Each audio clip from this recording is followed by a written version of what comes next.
அஸ்ஸலாமு அலைக்கும் வரஹ்மத்துல்லாஹி வபரகாத்துஹு. இந்த மெசேஜ் முஸ்லிம் சமூகத்தின் எல்லாருக்குமே. ஏனென்றால் எலெக்ஷனுடைய டைம், இது எலெக்ஷனுடைய டைம். ஒவ்வொரு கட்சிகளும் யார் யாருக்கு எங்களோட சப்போர்ட் இருக்கணும்னு சொல்லி வேலை செஞ்சு கொண்டு இருக்குது.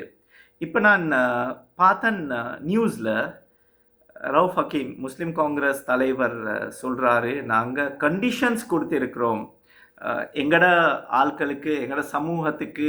அவங்க முதல்ல முஸ்லீம் சமூகத்தோட பிரதிநிதிகள் அல்ல, இதை சொல்லிடணும் எல்லாருக்கும் முதல்ல. நீங்கள் நினைப்பீங்க என்னப்பா இப்படி, ஓஹோஹோ, அது அவங்க நினைக்கிறது. இப்போ நான் ஒன்றுமே நினைக்கலாம், நீங்களும் எதோ எதோ நினைக்கலாம், நடக்குதா இல்லையே, எங்கட அபிப்பிராயங்கள் தான் கொடுக்கணும்.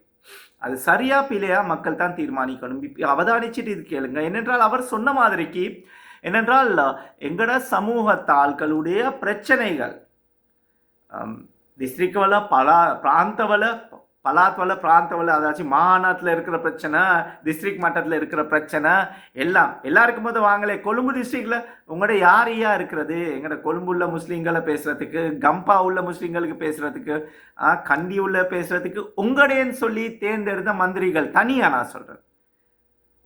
நீங்களே இன்னொரு கட்சியிட வாலில் தொங்கிக்கிட்டு வந்தீங்க.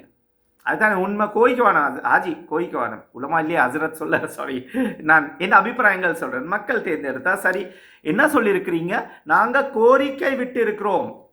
கோரிக்கை அஷ்ரஃப் எஸ்எல்எம்சி காங்கிரஸ் மினிஸ்டர் அஷ்ரஃப் அவங்க ஷஹீதாக்கப்பட்ட பிறகு 24 வருஷங்கள் ஆகுது இன்னைக்கு.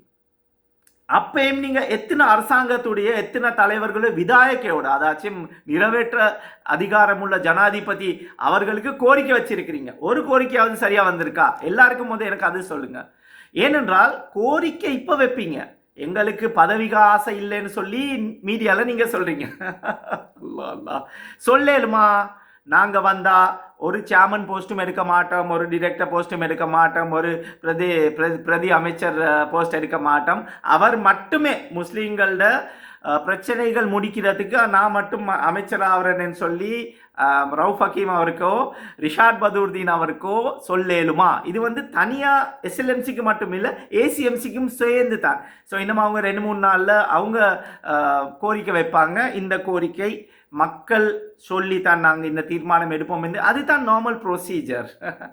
அது எல்லாருக்குமே ஓட் போட போனால் இனி கேட்க கஷ்டமே. அப்போ நீங்களும் எல்லாமே அப்படியே இருந்துக்கிட்டு இவ்வளோ வருஷமா பிரச்சனை முடிஞ்சா முஸ்லீம்களுடைய, நான் சும்மா கேட்குறேன், தமிழ் சகோதரர்கள் அவங்க கொல்லப்பட்டாங்க எங்களை விட கூடயா? எங்கடையும் பொருளாதாரத்துக்கு பாதிப்பு வந்திருக்கு. எங்களுக்கிட்டையும் கப்பாங்க கேட்டப்பட்டுச்சு. பயங்கரவாதம் இருக்கும் பொழுது அது அப்படி போட்டால் நல்லா, இல்லாட்டி போனால் தமிழ் சமூகத்துக்கு அப்படி நாங்கள் சொல்கிறது இல்லை. நாங்களும் தமிழ் பேசுகிற மக்களின் ஒருத்தராக இருக்கிறோம். அதனால அந்த ரெஸ்பெக்ட் நாங்கள் பண்ணுறோம். ஆனால் நீங்கள் இது செய்கிறது சரியா? ஏனென்றால் என்ன கோரிக்கை, மக்களுக்காக கோரிக்கை வச்சிருக்கிறீங்கன்னா கோரிக்கைகளை முன்னுக்கு வைங்க. அதுக்கு என்ன களவு? ஏன் அது நக்காப்ல போட்டு வச்சிருக்கிறீங்க? ஏன் இந்த கோரிக்கைகள் பர்தால போட்டு வச்சிருக்கிறீங்க? எங்களுக்கு ஏலும் அன்ரகுமாரோட பேசுறதுக்கு, எங்களுக்கு ஏலும் ரணில் விக்ரமசிங்க இப்போ உள்ள டெம்பரரி ஜனாதிபதி, கேர்டேக்கர் வாட்சர் மாதிரி வந்த ஜனாதிபதினு சொல்றாங்க எல்லாம். அவருக்கு டெம்பரரி ஜனாதிபதி கோட்டாபய ராஜபக்ச டைம் கவர் பண்ண பதவிக்கு மோகனா ஆசைகள் அது யாருக்கும் அந்த புட்டுவமே அப்படித்தான். ஜேஆர் ஜெயவர்தன சொல்லியிருந்தாரு, ஆன பெண்ணாக்கலாது பெண்ண ஆணாக்கலாது இந்த யாப்பு இலங்கை உள்ள விவஸ்தாவம் 77 கொண்டாடும் பொழுது 77 82 நான் நினைக்கிற மாதிரிக்கு. கரெக்ட் பண்ணிடுங்க கமெண்ட்ஸில். பட் அந்த டைம்ல இருந்து இது நடந்து கொண்டு இருக்குது. உண்மைதானே? நீங்கள் கட்சி தலைவர்கள் உங்களை பெண்ணை மாக்கலாது, பெண்ணாவினா ஆணை மாக்கலாது. ஸோ அதனால அந்த டியூ ரெஸ்பெக்ட்ஸ். என்ன கோரிக்கை நீங்கள் வச்சிருக்கிறீங்க முஸ்லீம் காங்கிரஸ், ஏசிஎம்சி என்ன கோரிக்கை வைக்க போறீங்க மக்களுக்காக? நீங்கள் சொல்றீங்கன்னா மக்களுக்காக கோரிக்கைகள் நீங்க வெளிப்படையா சொல்லணும். இந்த கோரிக்கைகள் இருக்கு, நாங்களும் அமைச்சு பதவி எடுக்க மாட்டோம். 15-20 வருஷமா அமைச்சரா இருக்கிறீங்கயா. வந்த எல்லா முஸ்லிம்களுக்கு சொல்றேன், மந்திரி பதவியோ பிரதிச்ச அமைச்சரோ என்ன சரி போஸ்ட் ஒன்று எடுத்தோ எங்கேயாச்சும் நிர்வாகத்தில் இருந்தோ அதாச்சும் கவர்மெண்ட் விஷயங்கள்ல பொதுமக்களுடைய சம்பளம் வாங்கி தின்னவங்க உங்கள்கிட்ட தயவு செய்து கொஞ்சம் கேட்குறேன், நான் தயவு செய்து கேட்குறேன், என்ன கோரிக்கை எங்கட நிறைவேற்றப்பட்டிருக்குது? மக்கள் நீங்க சரியா யோசிங்க, நீங்க யோசிங்க, நீங்க தான் வாக்காளர். எங்கட தலைவர் சொன்னாரு பிரச்சனை முடிக்கிறாங்க. உங்களோட இப்ப உள்ள இளைஞர்கள் 24, 25, 30 இருக்கிற இளைஞர்கள், உங்களோட வாப்பா தகப்பனார் அவங்க வந்து அஷ்ரஃப் ஹாஜியோட வேலை செய்ய ஆரம்பிச்ச உடனே இருந்துச்சு, பல பிரச்சனைகள் இருந்துச்சு அந்த டைம்ல. இப்ப அவர் மறைந்து 24 வருஷம் ஆகுது. பிரச்சனைகள் முடிஞ்சா? இல்லாட்டி போனா ஒரு கோரிக்கையாவது வெளியே வந்திருக்கா? இந்த கோரிக்கை எல்லாம் கள்ள எக்ரிமெண்ட் அடிக்கிறாங்க, கள்ள fill in the blanks மாதிரி. ஸோ அதனால நான் அதுகளுக்கு போக மாட்டேன். ஏனென்றால் எங்களுக்கு தேவை என்ன கோரிக்கைகள் நீங்க விட்டு இருக்கிறீங்க. நாங்களும் களிமா சொன்ன முஸ்லீம்கள், நான் எப்பயுமே சொல்றது, ஏனென்றால் கொழும்பு மக்களை நீங்க முஸ்லிமா நினைக்கிறது இல்லையா?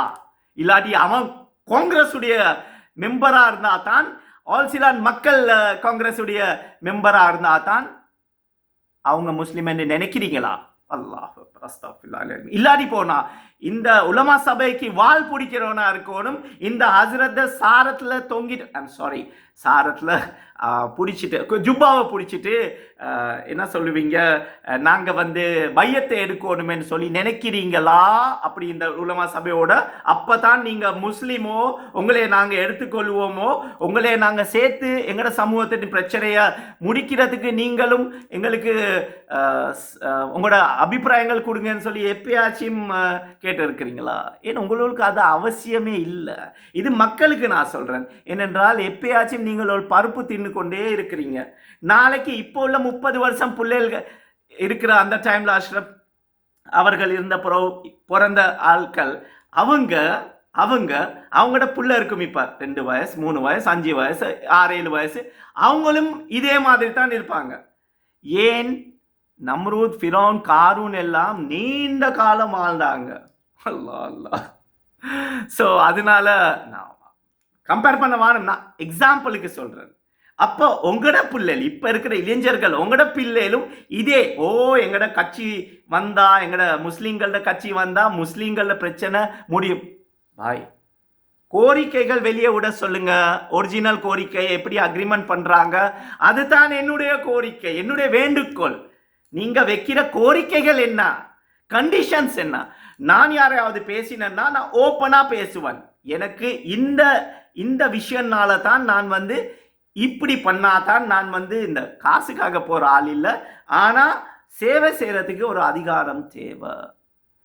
அதே மாதிரி நீங்க 24 வருஷம் 25 வருஷம் பாராளுமன்றத்தில் இருக்கிறீங்க. என்ன சேவை செஞ்சு என்ன அதிகாரம் பெற்று கொடுத்தீங்க? எங்கட நீங்க சொல்ற மாதிரி மாநிலத்தில் இருக்கிற கிழக்குல இருக்கிற முஸ்லீம்கள் மட்டுமா முஸ்லீம்கள்? கொழும்பு முஸ்லீம்கள் அல்ல, இல்லையா?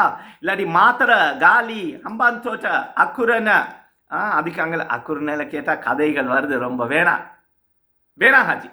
போன முறை தோக்க போனீங்க நீங்க, ரவுஃப் ஹக்கீம் அவர்களே. எப்படி உங்களே கொண்டு வந்தாங்க, அப்படி எல்லாம் சரித்திரங்கள் எல்லாமே இருக்கு. என்ன சொல்ல ஹாஜி, உங்களைய வந்து ஒரு வகையில அனுப்பிட்டு அங்க ட்ரஸ்ட் போர்டுக்கு போயிட்டு வாராரப்பா, எல்லாத்தையும் தலைவர் தோத்து போனா சரியில்லைன்னு சொல்லி அப்படி சமாளிச்சு தான் உங்களையும் ஹலிமாஜியும் கொண்டாந்தேன்னு சொல்லி ஒரு பேச்சு அடிப்படுது. உண்மையா பொய்யன்னு சொன்னீங்க, மகஷர்ல பிடிப்போம் இன்ஷா அல்லாஹ், எனக்கு பிரச்சனை இல்லை. எனக்கு சொன்னவர் உங்களுடைய குரூப்ல அப்படி நினைச்சுக்கொள்ளுங்களே, சும்மா அப்ப அப்படின்னு வச்சுக்கொண்டாலும் புடி இருக்கு, யாம் இருக்கு. நான் போய் சொல்றேன்னா எனக்கு புடி இருக்கு, நீங்க போய் சொல்றீங்கன்னா என்ன தப்பு தவறியாவது பாவங்கள் கொஞ்சம் செய்யப்பட்டுச்சுன்னா எடுக்கிறதுக்கு ஆட்கள் தேவை. நீங்களோட கண்டெய்னர் கணக்கில் எங்கட எடுக்கிறேன்னா அல்ஹம்துலில்லாஹ் சொல்லிடுங்க, நாங்கள் எடுக்க ரெடி. 2 பாவங்கள் செய்யறதில்லை, பட் சும்மா நான் சொல்றேன். ஸோ அந்த மாதிரி விஷயங்கள்ல என்ன கண்டிஷன் போட்டிருக்கிறீங்க, யாம் வச்சிருங்க. என்ன கண்டிஷன் போட்டிருக்கிறீங்க, நீங்க என்ன கோரிக்கைகள் விட்டுருக்கிறீங்கன்னு சொல்லி எதுக்கு நகாப்ல வைக்கிறீங்க? குமர்புலையா நகாப்ல பர்தால ஒளிச்சு வச்சு போத்தி வச்சு வந்து இது செய்ற உங்களுக்கு சொல்றதுக்கு இந்த மாதிரி எக்ஸாம்பிள்ஸ் தான் வருது. ஹாஜி நீங்கள் ப்ளீஸ் பண்ணி அந்த வெளியே எடுங்கன்னு சொல்லி சொன்னால் எப்பயுமே நீங்கள் செய்கிற மாதிரி இல்லை. மக்களும் உங்களுக்கு வாக்கு போட்டு தான் இருக்கிறாங்க. என்னத்தை பார்த்து வாக்கு போடுறாங்களோ பிரச்சனை 24 வருஷங்களாவது 24 இயர்ஸ் அஷ்ரஃப் அவர்கள் ஷஹீதாக்கப்பட்டு, நான் அப்படியே தான் சொல்றது. இப்ப படம் எடுத்துட்டு எங்கட பிரச்சனைகளை முடிக்கு காண இயலாது. ஏனென்றால் இது டைம் இல்லாத ரிலீஸ் பண்றது, எலெக்ஷனை வச்சு அந்த படத்தை ரிலீஸ் பண்றது ஒரு பேச்சு பெரிய சமூகங்கள்ல அடிப்படுது.